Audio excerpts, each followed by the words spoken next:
ఒక అడవిలో ఒక కాకి నివసించేది. అది ఎప్పుడు తను అందంగా ఉండను అని బాధపడుతూ ఉండేది. ఒక రోజు అది ఒక అందమైన హంసను చూసింది. కాకి దాని దగ్గరకు వెళ్లి, నీవు చాలా అందంగా ఉన్నావు, నీ జీవితం చాలా బాగుంటుంది కదా అని అడిగింది. హంస నవ్వుతూ, నా జీవితం బాగానే ఉంది, కాని చిలుక నన్ను మించి అందంగా ఉంటుంది అని చెప్పింది. ఇది వినగానే కాకి వెంటనే చిలుకను చూడడానికి బయలుదేరింది. చిలుకను చూసి, నీవు చాలా అద్భుతంగా కనిపిస్తున్నావు అని అన్నది.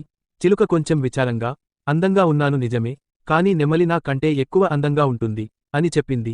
కాకి ఇప్పుడు నెమలిని వెతకడం మొదలుపెట్టింది. చాలా రోజులు వెతికినా నెమలి దొరకలేదు. తర్వాత అది జంతుప్రదర్శనశాలలో ఉందని తెలిసింది. అక్కడకు వెళ్లి, నెమలి బోనులో బంధించబడి ఉన్నట్లు చూసింది. కాకి కొంచెం ఆశ్చర్యంగా, నీవు చాలా ప్రసిద్ధి చెందావు, అందంగా ఉన్నావు, నీ జీవితం అద్భుతంగా ఉంటుంది కదా అని అడిగింది. నెమలి విచారంగా, నేను అందంగా ఉండి ఏం ప్రయోజనం? ఇప్పుడు నేను జీవితాంతం ఈ బోనులో బందీని, నీవు స్వేచ్ఛగా ఉన్నావు, నీకు ఇష్టమైన చోటికి ఎగురుకోగలవు అని చెప్పింది.